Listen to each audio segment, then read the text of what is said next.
ఇక వాక్యాన్ని నేను మీకు చదివించాను. మొదటి వ్యక్తి నోవాహు. ఈ నోవాహు నీతిపరుడును భక్తిపరుడై ఉన్నాడంట. ఇవన్నీ ఉండటమే కాకుండా దేవునితో నడిచాడంట. మరి ముందు మనం చదువుతున్న హానోకు కూడా 360 సంవత్సరములు బ్రతికి దేవునితో కూడా నడిచాడంట. ఈరోజు నేను మీతో చెప్పబడుతున్న మాట ఏంటంటే దేవునితో నడవడం. అసలు దేవునితో నడవడం ఏంటి? మనిషి ఏమో భూమి మీద ఉంటాడు, దేవుడేమో పరలోకంలో ఉంటాడు. వీరిద్దరికి యొక్క సాంగత్యం ఏంటి? ఎలాగ ఒక మనిషి పాపాత్ముడైన మనిషి, పాపిగా ఉన్న మనిషి ఇదిగో ఎలాగా దేవుడితో నడుస్తాడు? ఇది ఎలా సాధ్యమవుతుంది? ఒక కుటుంబాన్ని నడిపించుకుంటూ ఇది సంవత్సరం బతుకుతూ వాళ్ళు నిష్టగా లేరు, వివాహములు చేసుకోకుండా ఒక నిష్ట కలిగిన జీవితాన్ని కలిగి ఉండి దేవుడితో నడిచిన వారి కాడిలో వీళ్ళకు కుటుంబాలు ఉన్నాయి, బిడ్డలు ఉన్నారు, భర్త ఉన్నారు, వీళ్ళకి అన్నీ ఉన్నారు. ఒక కుటుంబంగా ఉండి కూడా దేవుడితో నడుస్తున్నారంట. ఆ నడుస్తున్న వారిలో హానోకు గురించి మీతో నేను చెప్తున్నాను. ఈ హానోకు దేవుడితో నడుస్తూ ఉన్నాడు. మరి దేవుడు కూడా అతనితో ఉంటూ ఉన్నాడు. వీళ్ళ యొక్క రిలేషన్లో దేవుడికి హానోకుకు సంబంధించిన రిలేషన్లో తన భక్తిని మించి ఇతను నడుస్తూ ఉన్నప్పుడు, అంటే దేవుడు మాట్లాడు సమయంలో ఆ సమయం కనిపెట్టుకొని దేవుడి యొద్దకు వెళ్ళిపోతూ ఉండేవాడు. ఎవరు? హానోకు. అతని కుటుంబం ఉంది, బిడ్డలు ఉన్నారు, ఒక జనాంగం ఉంది. వీళ్ళందరూ ఉన్నా సరే వాళ్ళకి ఇవ్వాల్సిన సమయాన్ని వాళ్ళకి ఇస్తున్నాడు. అయితే ఈ నడవడిక అంటే ఈ యొక్క తెలుగులో ఏమంటే నడవడిక అంటే మనుషులు నడిచే నడవడిక కాదు. ఒక చిన్నపిల్లడికి తీసుకోండి, ఆడికి నడక రానప్పుడు ఏం చేస్తారు? వాళ్ళ తల్లిలో వాళ్ళ తండ్రి ఒక మేనమామలో ఎవరొక్కరు పెద్దవాళ్ళు వాడికి అడుగులు వేస్తూ ఉంటారు. కొంతమంది హిందువులు ఏం చేస్తారు తెలుసా? ఆడి యొక్క వాళ్ళకి పసుపామి మొదటి అడుగులు వారు ఆ పసుపుతో వేస్తూ ఉంటారు. మరి మన వాళ్ళు ఏ విధంగా చేస్తారో నాకు తెలియదు. అయితే చిన్నపిల్లవాళ్ళని ఆ విధంగా నడక నేర్పిస్తూ ఉంటారు. అది నడక. ఇది లోక సంబంధమైన నడక. మరి పరిశుద్ధమైన నడక ఒకటి ఉంది, ఒక పరిశుద్ధమైన జీవితం ఒకటి ఉంది. దాని కొరకు హానోకు దేవుడితో నడుస్తూ ఉన్నాడంట. ఇది ఎలా సాధ్యమైంది అంటే దేవుడు హానోకుతో ఉండేవాడు, హానోకు దేవుడితో ఉండేవాడు. వీరిద్దరు కూడా ఆ బంధాన్ని పెనవేసుకున్నారు. ఈ బంధంలో హానోకు భూమి మీద ఉండడానికి దేవుడికి ఇష్టం లేదు. ఇదిగో వచ్చేయని అతను హానోకును దేవుడు తీసుకుపోయాడు. మరణించకుండా భూమి మీద మరణించకుండా సజీవులుగా ఉండగానే వెళ్ళిపోయిన వారు, దేవుడితో వెళ్ళిపోయిన వారు ఇద్దరున్నారు. ఒకరు హానోకు, రెండోది ఏలియా. చెప్పండి ఎవరు? హానోకు, ఏలియా. వీళ్ళు మరణించలేదు. వీళ్ళు దేవుడితో నడుస్తూ ఉండగానే, దేవుడి పరిచర్యలో ఉండగానే, దేవుడితో జీవిస్తూ ఉండగానే వీళ్ళు ఏం చేశారంటే దేవుడితో నడుస్తూ హానోకు నువ్వు ఇక్కడ ఉండడానికి లేదు, నువ్వు నాతో వచ్చేయాలి. ఇదిగో నాతో ఎక్కువగా ఉంటున్నావు కనుక నేను నీతో కూడా ఎక్కువగా నేను ఉన్నాను కనుక మనం ఇద్దరము అక్కడికి ఈ లోకంలో ఉండడానికి లేదు, నువ్వు నాతో వచ్చేయని హానోకును దేవుడు తీసుకుపోయాడు. దేవుని స్తోత్రం, హల్లెలూయా. ఇంకా నోవాహు కూడా కనపడుతున్నాడు. నోవాహుకు దేవుడిచ్చి ఒక ప్రణాళికను సిద్ధం చేశాడు. ఒక ఓడ నిర్మించుకున్నాడు. తన 3 కుమారులు, నోవాహుకి ఎంతమంది కుమారులు? షేము, హాము, యాపెతు. ఈ 3 కుమారులు, 3 కోడళ్ళు. ఎంతమంది? 6. మరి నోవాహు తన భార్య ఎంతమంది? 8. ఆ దేశమంతా కూడా పాపము చేత విస్తరింపబడుతుంది. ఎవరు కూడా దేవుని మాటను అంగీకరించేవారు లేరు. దేవుడిచ్చిన మాటలు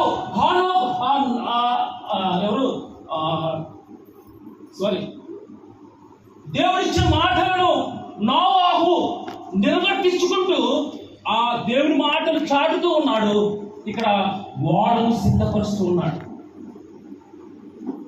తన కుటుంబాన్ని చూసుకుంటూ ఉన్నాడు, దేవుని పనిని కూడా చేస్తూ ఉన్నాడు.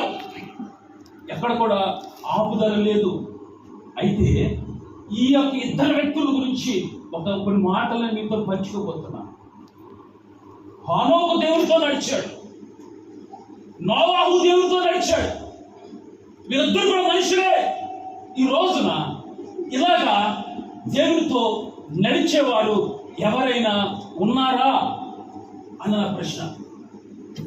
ఈరోజు దేవుడితో నడవడము, మనుషులతో నడిచేవారు ఉన్నారు, స్నేహం మీద నడిచేవారు ఉన్నారు. ఒక స్నేహితుడు ఇంకో స్నేహితుడితో మాట్లాడుకుంటూ నడుచుకుంటూ వెళ్ళిపోతూ ఉంటారు. కానీ దేవుడితో నడిచేవాడు, ఈ దేవుడి మాటలు పట్టుకుని నడిచేవాడు చాలా తక్కువ మంది ఉన్నారు.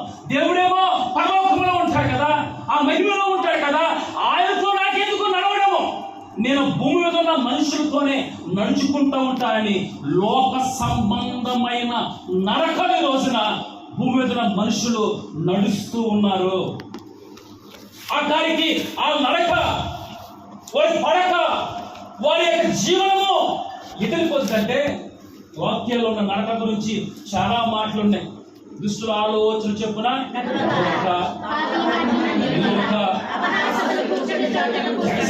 చూసారా నరకం. దుష్టులతో నడవకూడదు, పాపులతో నడవకూడదు. వీళ్ళందరూ కూడా ఎక్కడ ఉంటారు? భూమి మీద ఉన్నారు. మరి ఎవరితో నడవాలంట? దేవుడితో. ఆ అనుభవము ఒక వ్యక్తికి ఎప్పుడు వస్తుంది? ఆ అనుభవంలోకి ఒక వ్యక్తి ఎప్పుడు వెళ్ళబోతాడు? విశ్వాసము ద్వారా ఆ అనుభవంలోనికి ఆ వ్యక్తి వెళ్ళడానికి ప్రయత్నిస్తూ ఉండాలంట. విశ్వాసములకు కర్తయు దాన్ని కొనసాగిస్తున్నా యేసు వైపు నువ్వు చూసుకో. ముందుకు నువ్వు పరిగెత్తాలి. నడక కాదు, ఇంకా నడుచుకుంటాం కాదు, పరిగెత్తాలి. దేవునికి స్తోత్రం, హల్లెలూయా. వాక్యాన్ని మీకు నేను చూపించి ముందుకు నేను వెళ్తాను. వాక్యాన్ని ఇన్ని రకాల నడకలు ఉన్నాయి అని రెండు రెఫరెన్స్లను చూపించి నేను మీకు ముందుకు వెళ్తాను. మొదటి కొరింథీయులకు రాసిన పత్రిక 3వ అధ్యాయం 3వ వచనం. శరీర సంబంధమైన నడుచుకుని వారు, చూడండి, మొదటి కొరింథీయులకు రాసిన పత్రిక అపోస్తలుడైన పౌలు చదువు. మీలో అసూయయు, మొదటి కొరింథీయులకు రాసిన పత్రిక 3వ అధ్యాయం 3.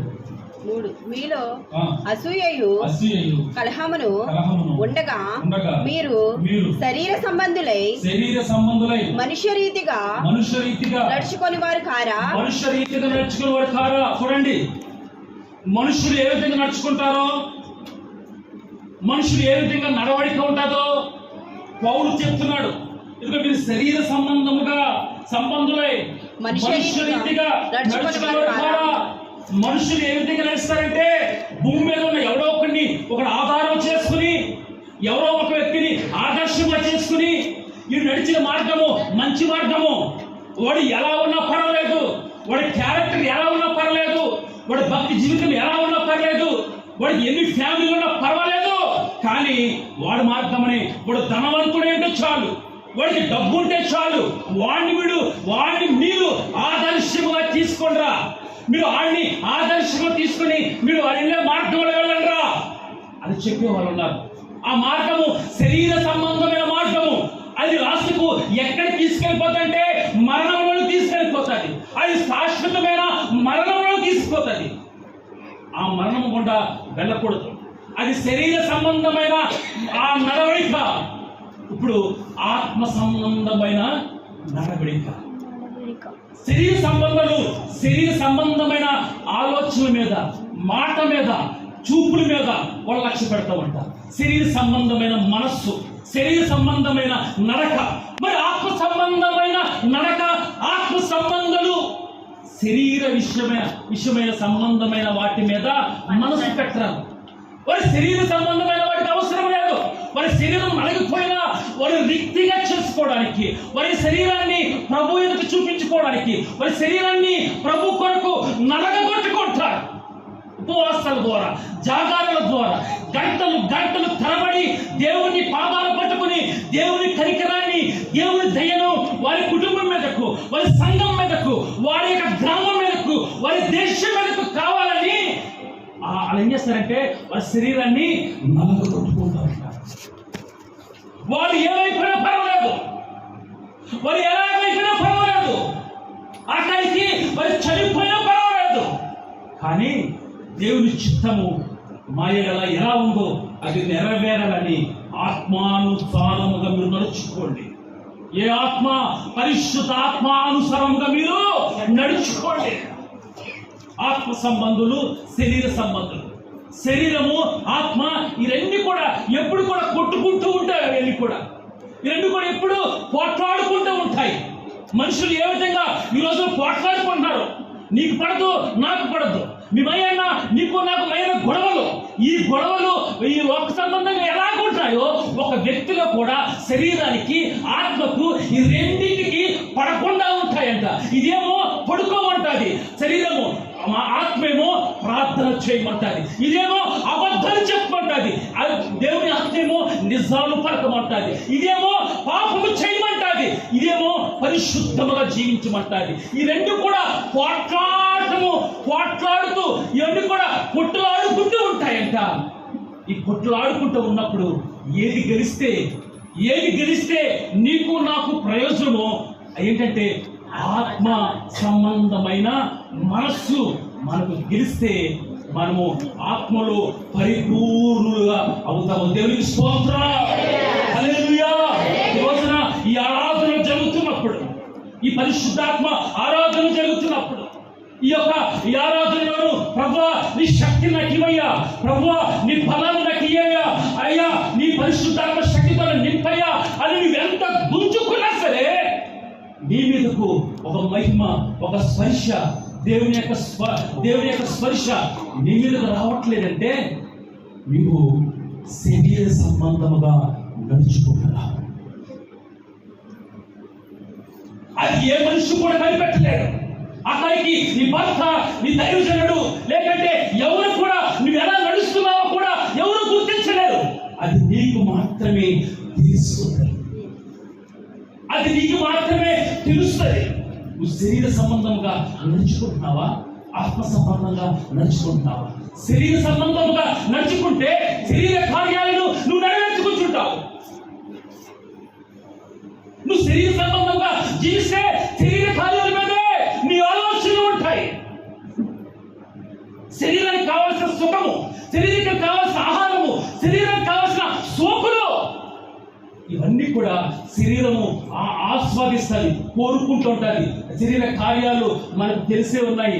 కల్పీ పత్రిక 5వ అధ్యాయంలో చూడండి ఒకసారి. శరీర కార్యాలు, కల్పీ పత్రిక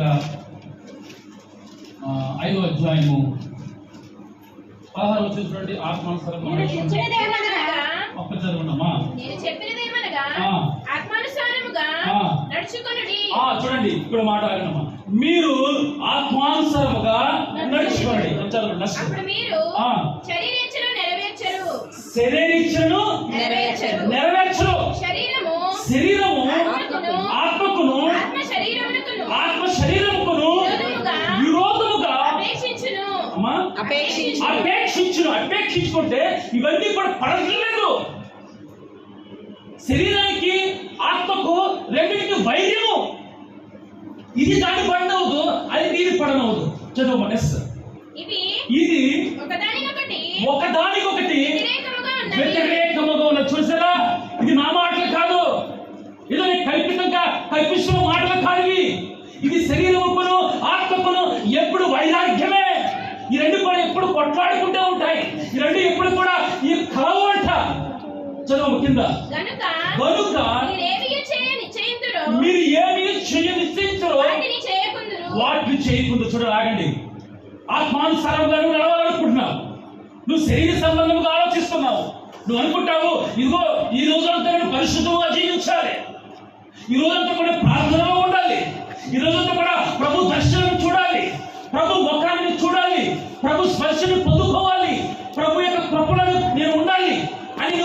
ఎంతగా ఆశ పడుతూ ఉంటావో ఈ ఆశ పడుతున్న ఆశ నీలో నెరవేరదంట. ఎప్పుడు నువ్వు శరీర సంబంధముగా జీవించుకున్నప్పుడు. చూడు కించదమ్మా, మీరు ఆత్మచేత నడిపింపబడిన ధర్మశాస్త్రమునకు లోనైన వారు కారు. శరీర కార్యములు స్పష్టమైన. చూడు తరపు చదువుకున్న మాటలు చదువుకుంటాం అవుద్దమ్మా, సరిపోతుంది. ఆ శరీర కార్యములు స్పష్టమైనవి అన్న కాడి తర్వాత చదువుకోండి మీరు కార్యం ఉన్నప్పుడు. ఇక శరీర సంబంధమైన నడక, ఆత్మ సంబంధమైన నడక.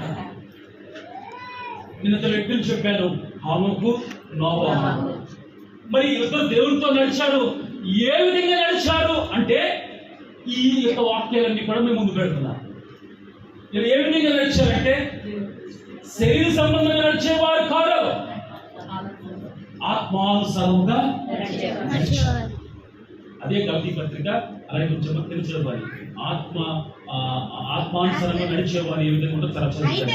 అయితే ఆత్మఫలం ఏమనగా ప్రేమ, సంతోషము, సమాధానము, దీర్ఘశాంతము, దయాలత్వము, మంచితనము, విశ్వాసము, సాత్వికము, ఆశా నిగ్రహము. వీటి వాటికి విరోధమైన నియమమే కూడా లేదు.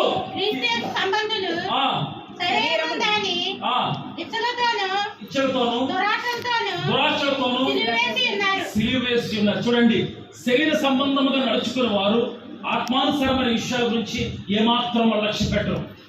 వారి శరీరం ఆశించినట్లు తినడము, వారి శరీరం ఆశించినట్టు తాగడము, శరీర సుఖము కోసం అనేకమైన ప్రయత్నములు చేసి వారి శరీరాన్ని, ఈ శరీరము వాళ్ళు అనుకుంటారు ఇది నా తల్లిదండ్రులు ఇచ్చిన ఈ స్వాస్థ్యము, ఇది నా తల్లిదండ్రులు ఇచ్చిన భాగ్యం అనుకుంటారు ప్రతి వ్యక్తి కూడా. ఆ శరీరం మీద ఏమాత్రము నీకు అధికారము లేదు.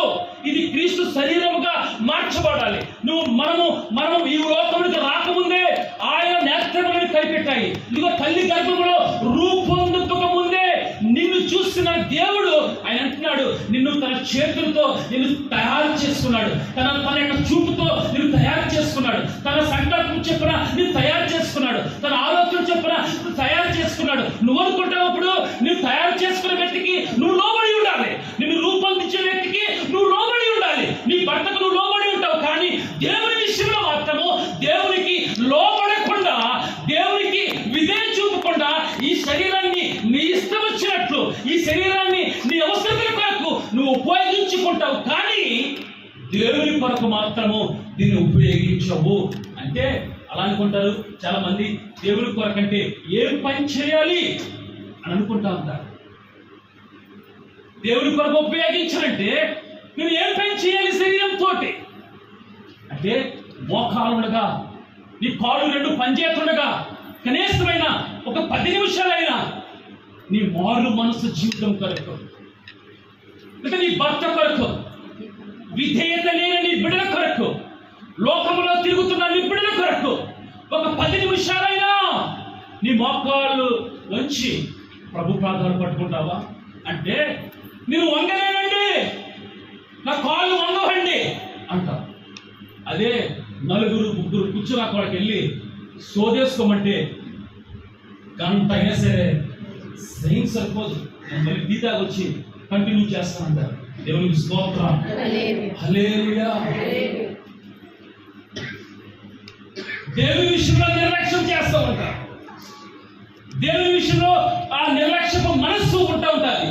కానీ లోక సంబంధంగా మాట్లాడుతున్నప్పుడు, లోక సంబంధమైన విషయాల గురించి ఆలోచించి నీకు బాగా నచ్చిన వాళ్ళతో కొంత సమయమును గడుపుతున్నప్పుడు, అంటే మాటల ద్వారా వాళ్ళ పక్కన కూర్చోబెట్టుకొని మాట్లాడుతున్నప్పుడు సమయము నీకు తెలియదు. ట్రైన్లో పరిగెడుతూ ఉంటుంది, విమానంలో ఎగిరిపోతూ ఉంటుంది. కానీ వీళ్ళందరూ కూడా రేపొద్దుట నీకు వాళ్ళకి విరోధం రావచ్చు, రేపొద్దుట వాళ్ళకి నీకు పడకపోవచ్చు. నీకు హాస్యాలు చెప్తావు, వాళ్ళ హాస్యాలు నీకు చెప్తారు. మీ ఇద్దరికి పడకపోవచ్చు. తర్వాత మీ మధ్య ఉండేది ఆ గొడవలే తప్ప ఏమాత్రము ఉపయోగం లేదు శరీర సంబంధమైన మనుషులతో. మరి ఆ కొంత సమయమే నీ క్లోజ్ ఫ్రెండ్ వచ్చినప్పుడు, అయితే నీ బంధువులు వచ్చినప్పుడు, నిన్ను బాగా నమ్ముతున్న వారు వచ్చినప్పుడు రా కొంచెం చిన్న ప్రార్థన చేసుకుందాం, మోకాళ్ళు చిన్న ప్రార్థన చేసుకుందాం. అలాగో నా ప్రార్థన సమయంలో వచ్చావు కదా, దూరా 10 నిమిషాలు మోకరించి నా కుటుంబం కొరకు ప్రార్థన చేద్దాం, తర్వాత నీ కుటుంబం కొరకు ప్రార్థన చేస్తాను అంటే ఆవిడ ఎప్పుడు కూడా నీ కుమ్మం కాదు కదా, నీ మొహం కూడా చూడరు. దేవుని స్తోత్రం, హల్లెలూయా. ఇవి మనుషులకి ఇష్టం లేదు. ప్రార్థన జీవితము ఈ రోజున మనుషులకి ఇష్టం లేదు. దేవునితో ఉండడము మనుషులకి ఇష్టం లేదు. దేవునితో నడవడము మనుషులకి ఇష్టం లేదు. మరి ఏ ఆధారము లేని సందర్భంలో ప్రారంభంలోనే ఈ నోవాహు, ఈ హనోకు ఏ విధంగా దేవునితో నడిచాడు అన్న విషయాన్ని మీకు చెప్తున్నాను, ఎన్ని అర్థం అవ్వాలని.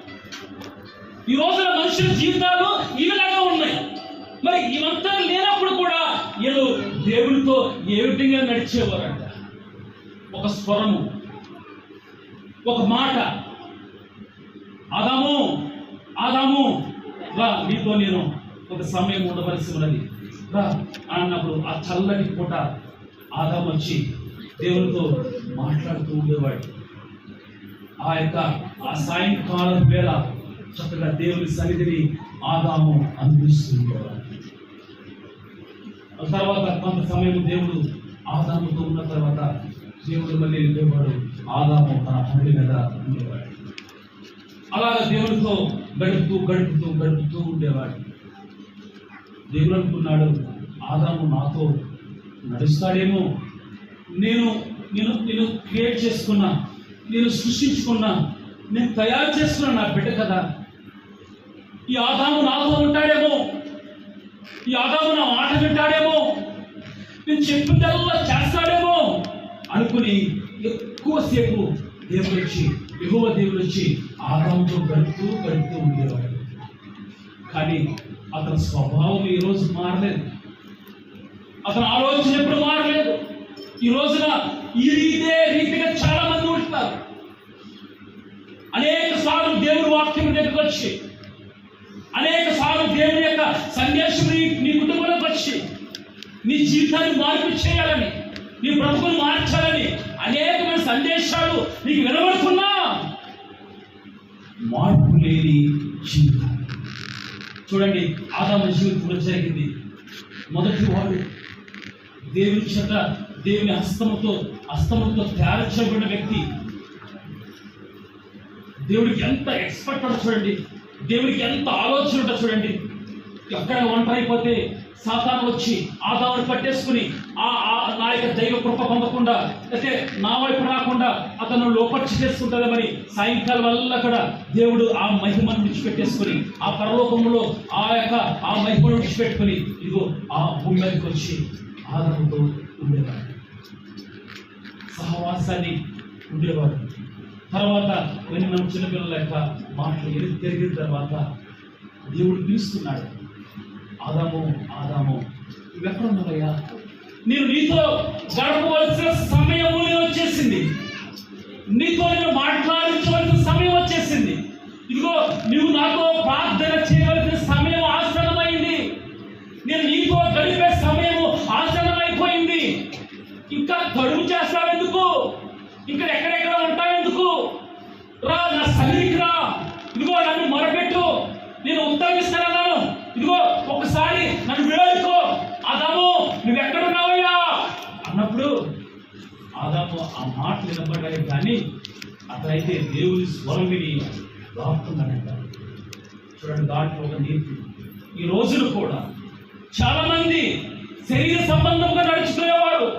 ఇదిగో ఇలాగే వాక్యములు దైవ మాటలు వినబడుతున్నప్పుడు, లేకపోతే ఫోన్ ద్వారా, టీవీ ద్వారా, సేవకుల ద్వారా ఏదో మాటలు వినబడి నీ హృదయాన్ని బదలు కొట్టే విధంగా, నీ హృదయాన్ని తాకే విధంగా ఉన్నప్పుడు నువ్వు ఆ మాటలకు నువ్వు ఏం చేస్తున్నావు అంటే షార్ట్ అయిపోతున్నావు. ఆ మాటలకు నువ్వు దూరం అయిపోతున్నావు. ఆదాము ఏ విధంగా తప్పించుకు తిరిగాడు. ఈ రోజున లోకంలో ఉంటున్న బిడ్డలు, లోకంలో ఉంటున్న యవనస్తురాలు, కుటుంబాలు దేవుని మాటను లక్ష్య పెట్టకుండా, దేవుని మాటను వినకుండా, దేవుని మాటకు లోబడకుండా, దేవుని మాటకు విధేయత దేవుని మాటలను లక్ష్య పెట్టకుండా వాళ్ళకి ఇష్టం వచ్చిన బ్రతుకులు వాళ్ళు బ్రతుకుతున్నారు. వాళ్ళ వారికి తల్లిదండ్రులు అనేకమైన వ్యాయాలు కష్టపడి చెమటూర్చి రక్తముగా ఆ చెమట రక్తముగా మార్చుకొని నిద్రాహారాలు లేకుండా కష్టపడుతూ వారికి ఎంతో సమకూర్చాలని ఎల్ఐసి ద్వారా ఏయో వాళ్ళకి కట్టాలని రేపొద్దుట వాడి కొరకు ఎన్నో తిరగకపోయినా వాడి కొరకు ఎన్నో కూడబెడుతూ ఉంటారు. ఎన్నెన్నో సంపాదించి ఇది వీడి కొరకని పెడతా ఉంటారు. తర్వాత వాడు పెద్ద అయ్యేసరికి వాడు శరీర సంబంధంగా బ్రతుకుతే మొదటిగా కన్నేది ఎవరో తెలుసా? నిన్నే. మొదటిగా రోడ్డు మీద రాగేది ఎవరో తెలుసా? మనల్నే. మనము ఆత్మానుసారముగా నడవాలి. మన బిడ్డలను కూడా ఆత్మానుసారముగా నడిపించుకోవాలి. అప్పుడే ఆ కుటుంబం మీదకు దైవికమైన కృప ఆ కుటుంబాన్ని ఆవరిస్తుంది. దేవునికి స్తోత్రం. హల్లెలూయా.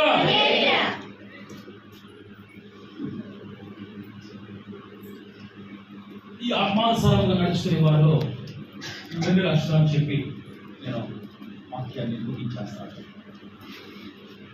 ఆత్మానుసారంగా నడుచుకునే వారు శరీర కార్యాన్ని నెరవేర్చలేరు.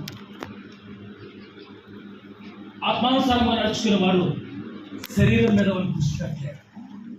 వాళ్ళకి కావలసింది ఏంటంటే వాళ్ళు నలిగిపోయేటువంటి వాళ్ళలో ఉండే సువాసన, ఆ యొక్క పరిమళము బయటకు రావాలి. దేవునికి స్తోత్రం. హల్లెలూయా. ఒక్కొక్క సేవకులు చూడండి, వాళ్ళకు ఆరోగ్యము బాగోపోయినా, స్టంట్లు వేసుకున్నా, సర్జరీ చేయించుకున్నా, కాళ్ళు తీసి ఆ స్టేజ్ మీద కూడా ఎక్కలేకపోయినా వాళ్ళ ప్రయాస ఏంటో తెలుసా? వాళ్ళ యొక్క ఆశ ఏంటో తెలుసా? వాళ్ళ యొక్క ఆశను కోరికలు తెలుసా? కళ ఊపిరి వరకు, చివరి ఊపిరి వరకు, నాలో ఉన్న ఊపిరి పోయేంత వరకు ఒక పాపినైనా ఒక వ్యక్తినైనా ప్రభావితం చేయగలిగితే చాలు. ఇక నాకు ఇంకేమి అక్కర్లేదు. ఈ శరీరమా, ఇది శాశ్వతమైనది కాదు. ఈ శరీరము మట్టి పాలైపోయి శరీరము కొరకు ఎందుకు దీనికోసం అన్ని ప్రయాసాలు చేయాలి. ఈ ఆత్మ, ఇంకో పరిశుద్ధాత్మ, నా ఆత్మ నా దేవుడి ఎందుకు వెళ్ళిపోతుంది కనుక దాన్ని నేను పరికత్వం చేసుకోవాలి, దాన్ని సరి చేసుకోవాలి, దాని కొరకు నేను ప్రయాసపడాలి తప్ప ఈ శరీర సంబంధమైన వాటి కొరకు నేను లక్ష్య పెట్టకూడదు. ఈ శరీరము నాతో పాటు వచ్చేది కాదు, ఈ శరీరము నాతో పాటు ఉండేది కాదు. ఇది విడవబడే శరీరము కనుక ఈ శరీరము కొరకు నేను అంతగా ఆలోచించను. ఆత్మ దేవుని ఎందుకు వెళ్ళిపోతుంది కనుక, నా దీపాన్ని వెలిగించిన వాడు ఆయనే కనుక ఆ దీపము ఆయన ఎందుకే వెళ్ళిపోతుంది కనుక ఆ దీపము ఆరిపోనివ్వకుండా, పాపములో పడిపోనివ్వకుండా, శాపములో పడిపోనివ్వకుండా, ఉగ్రత పాలవకుండా, ఉప్పెన పాలవకుండా, లోకంలో ఈ లోక పాలవకుండా దాన్ని కాపాడుకుంటూ ఆ దీపం వెలిగించిన వారి ఎద్దకే, ఆ ఆత్మనిచ్చిన వారి ఎద్దకే, ఇదిగో తండ్రి నా ఆత్మను నీకు అప్పగించుచున్నానని యేసుక్రీస్తు ప్రభుల వారు ఏ విధంగా అయితే తన తండ్రికి తన ఆత్మను అప్పగించుకున్నాడు, అదే రీతిగా మనము ఇదిగో ఈ ఆత్మానుసారముగా నడుచుకుంటూ ప్రభువుకి మన ఆత్మలను అప్పగించుకునే వారిగా ఉండును గాక. దేవునికి స్తోత్రం. హల్లెలూయా.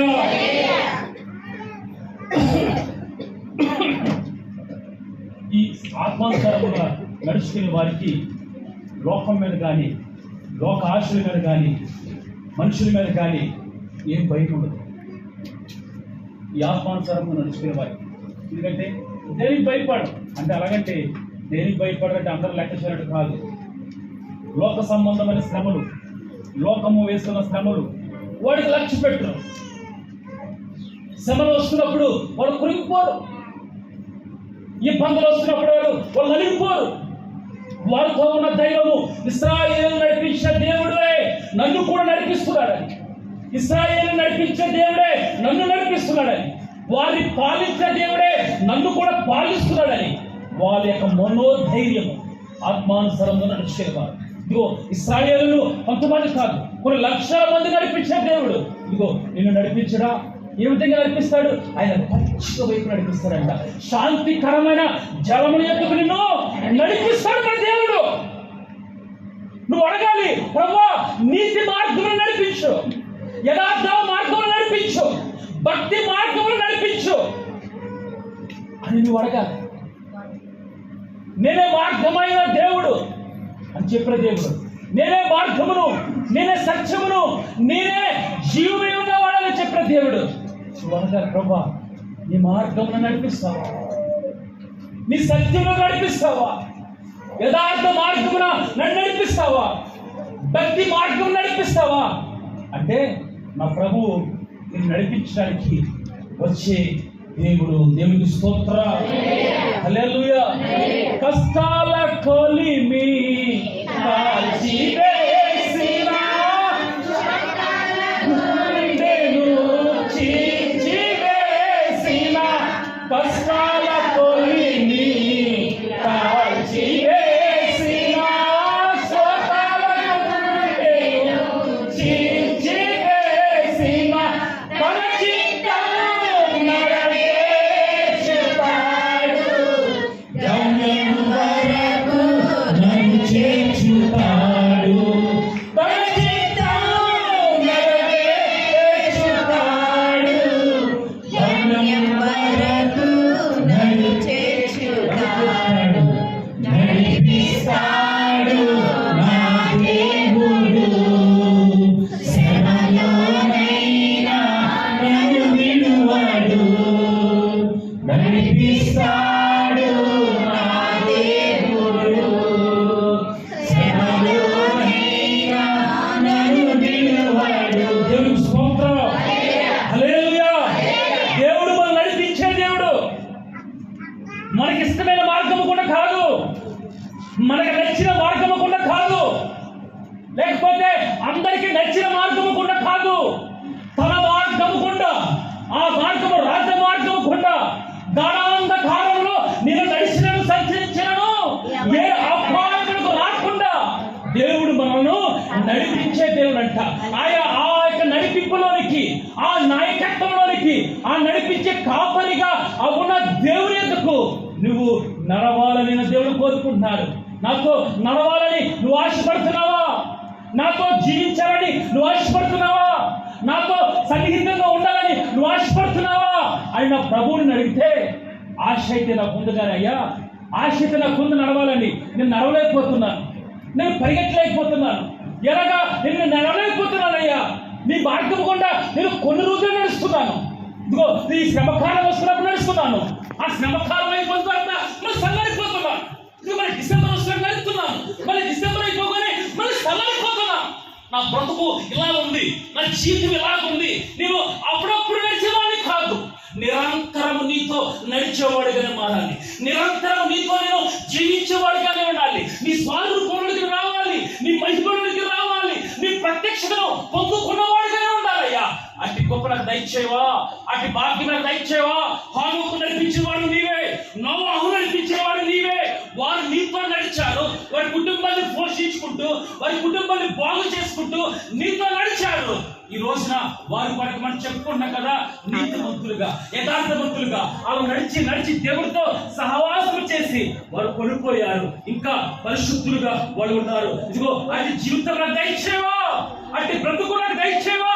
నేను కూడా నీతో నడవాలని ఆశపడుతున్నాను, నన్ను నడిపించువా అని నువ్వు ప్రార్థన చేస్తే, నన్ను ఆ విధంగా నడిపించువా అని నువ్వు వేడుకుంటే, నిన్ను ఆత్మానుసారంగా నడిపించడానికి శరీర సంబంధమైన నడకను విడిచిపెట్టుకుని ఆత్మానుసారంగా నడిపించడానికి ఆ దేవుడు నీపైన దృష్టి పెట్టాలని ఆశపడుతున్నాడు.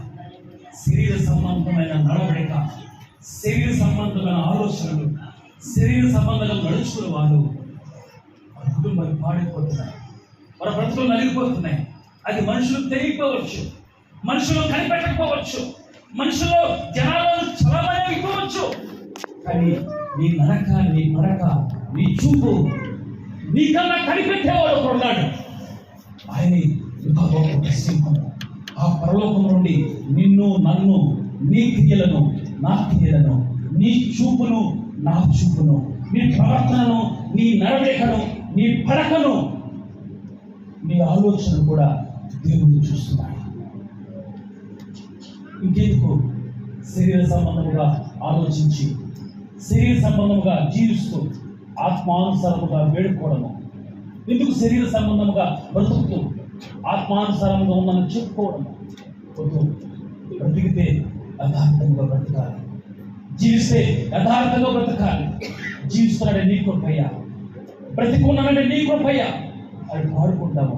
కానీ శరీర విషయంలో మాత్రం ఓడిపోతూ ఉంటాము, ఆత్మ విషయంలో మాత్రము నెగ్గకుండా శరీరము మన విషయంలో ఓడిపోతూ దేవునితో నడిచే అనుభవాన్ని కోల్పోతున్నారు ఈ రోజున ఈ సమాజం. ప్రభా, అలా ఓడిపోయిన దానిగా ఉండకూడదయ్యా. నేను నడవాలంటే నా కాళ్ళు బలహీనమే, కానీ నువ్వు గుప్పి కాళ్ళు లాగా చేయగలవు. అది గొంతులు వేసుకుంటూ వెళ్తుంది. కొండ ప్రాంతంలో పరిగెట్టగలదయ్యా, అది భయపడదయ్యా. నా కాళ్ళు గుప్పి కాళ్ళ చేయవా, నన్ను నడిపించువా, నన్ను విడిపించువా అని నువ్వు వేడుకుంటుగానే, నువ్వు ప్రార్థించగానే ఆయన నీ పక్కనే వచ్చేసే దేవుడు మన దేవుడు. ఈ అనుభవాన్ని చాలా మంది పొందుకోలేకపోతున్నారు, ఈ అనుభవం చాలా మంది రాలేకపోతున్నారు, ఈ అనుభవం కూడా అనేక మంది నడవలేకపోతున్నారు. వాళ్ళు నడుస్తున్నారే అనుకుంటున్నారు, కానీ అలా నీ నడవడిక బాలేదు. ఇదిగో బాలుడు నడవలసిన త్రోవను వాడికి చిన్నప్పుడే నేర్పించాడు అంటారు కదా. బాలుడు నడవలసిన త్రోవ, ఇప్పుడు పెద్దవాడు నడవలసిన త్రోవ ఎవరు నేర్పిస్తారు? పెద్దవాడికి త్రోవ. ఈ రోజున పరిశుద్ధాత్మ దేవుడే ఇదిగో పెద్దవారైన మనకు ఆయన త్రోవ, దేవుడులో ఆయన త్రోవ మనకు దేవుడు ఆ మార్గము కూడా నడిపించును గాక. అట్టి మార్గములో హానోకు నోవాహు నడిచిన మార్గము గుండా మనం నడుచును గాక. భక్తి మార్గములో మనం నడుచును గాక. యథార్థమైన మార్గములో, శాశ్వతమైన జీవమున్న మార్గములో మనము, మన కుటుంబములు, మన సంఘములు, మన గ్రామములు భక్తి మార్గములో నడుచును గాక. దేవుడి వాక్యం మన ఇంట్లో భద్రపరచును గాక. ప్రార్థన తీర్మానంతో ఈ స్థలంలో నుంచి మనం వెళ్దాము. చిన్న ప్రార్థన తీర్మానము సమయము 1:30 అయింది. ఒక 5 నిమిషాలు ఒక తీర్మానం, ఒక చక్కని తీర్మానంతో మనము ఈ స్థలంలో నుంచి వెళ్దాము. అందరూ కూడా మోకాలు వేయగలిగిన వారు, నిలువు మోకాలు వేయగలిగిన వారు వేయగలిగిన వారు మాత్రమే. వేయగలిగిన వారు ఉన్న స్థలంలోనే కూర్చుంది ఈ యొక్క గుంపులో ఆ ప్రభు సన్నిధిని ఒకసారి అనుభవించుకుంటారు. ఆ కళావి ఉద్యోగము, చివరి దశలో ఉన్న ఉద్యోగము, ఇదిగో రాకడకు గుర్తులు అనేకమైనవి కనపడుతున్నాయి. ఎటు చూసిన తెగులు, ఎటు చూసిన భయంకరమైన పరిస్థితులు, ఇదిగో ఏ రోజు ఎలా ఉంటుందో, ఏ రోజు ఏ విధంగా మార్చబడతాదో, ఏ ఉగ్రత రాబోతుందో, ఏ వ్యాధి రాబోతుందో, ఏ జబ్బు వచ్చి ఏ సమాజం ఏ విధంగా అయిపోతుందో అసలు ఎవరికి తెలియదు. ఈ రోజున మనిషి కనిపెట్టలేడు, శాస్త్రవేత్త కనిపెట్టలేడు. ఏ వైద్యుడు జరిగిన రోగాలు ఈ సమాజాన్ని పీడిస్తున్నాయి. ఇదిగో నా ఆఖరి దినాల్లో ఇదిగో అనేకమైన ఉపద్రవాలు రాబోతున్నాయి, అనేకమైన రోగాలు రాబోతున్నాయి, అంతు చిక్కని రోగాలు రాబోతున్నాయని ఇదిగో దేవుడే చెప్పాడు కదా, మన ప్రభువే చెప్పాడు కదా. ఇదిగో ఆయన రాకడకు సమయము ఆసన్నమవుతుంది. ఇంకా సంఘముగా సిద్ధపడలేదేమో, వధువు సంఘముగా సిద్ధపడలేదేమో, ఇంకా ఆ కడబూర ఉదయ సంబంధంలో ఆ యొక్క సమయంలో ఇంకా నువ్వు భూమి మీద తడుగులాడుతున్నావేమో, తడుముకుంటావేమో. నీ మార్గము ఏ మార్గం కూడా వెళ్తున్నావు, నీ నడవడిక ఎలా ఉందో ఒకసారి నా దేవుడు నీకు ఈ మాట చెప్తాడు. ఇదిగో ఆత్మానుసారంగా నడుచుకుంటావా, శరీర సంబంధంగా నడుచుకుంటావా? ఆత్మ శరీరం ఇవన్నీ కూడా నిరంతరం పోట్లాటే. భక్తులు వారి గురించి మనం చెప్పుకున్నాం కదా. నోవాహు, హానోకు నీతి పనులు, కుటుంబం ఉంది, బిడ్డలున్నారు. వారు దేవుని మాత్రం విడిచిపెట్టలేదు, దేవుని సన్నిధిని మర్చిపోలేదు, దేవునికి మధ్య సమయాన్ని ఏ రోజు కూడా నిర్లక్ష్యం చేయలేదు. వారు ఎప్పుడు కూడా తన పాదాలు పట్టుకుని ఆ కన్నీరుతో ఆయన పాదాలు తడిపెడుతున్నారు. వారి కన్నీటితో వారి పాదాలు కడిపేస్తున్నారు, దేవుని పాదాలు. అయ్యా కరుణించవా, కృప చూపువా. అయ్యా నా బిడ్డల భవిష్యత్తు గురించి కృప చూపువా. నేను నీతో ఉంటున్నాను అయ్యా, మరి వారు ఎలా ఉంటున్నారో నాకు తెలీదు అన్నప్పుడు వారి జీవితాలను దేవుడు సరిచేసిన దేవుడే. వారికి ఇచ్చిన ఆశీర్వాదానికి నీకు కూడా అదే ఆశీర్వాదానికి కూడా ఆ దేవుడు ఇవ్వగలరు కదా. దేవుడు అందరికి అపకారం చేసే దేవుడు కాదు, అందరినీ ఒకేలా చూసే దేవుడు. మనుషులైతే ఒకరిని ఎక్కువగా, డబ్బున్నవాడు ఒకరిని ఎక్కువగా, డబ్బు లేనివాడిని తక్కువగా, సంఘం ఉన్నవాడు ఒకరిగా, సంఘం లేని వాడు ఒకరిగా, మాటకారిని ఒకరిగా, మాట్లాడలేని ఒకరిగా, గొప్ప ఇల్లు మీద ఒక ఆతిథ్యము, ఇల్లు మీద ఒక ఆతిథ్యము, భర్త లేదని ఒక ఆతిథ్యము, ఇదిగో సరైన జీవితం లేదని ఒక మాటలు. ఇవన్నీ మనుషులు భూమి మీద వేసే బాణాలు.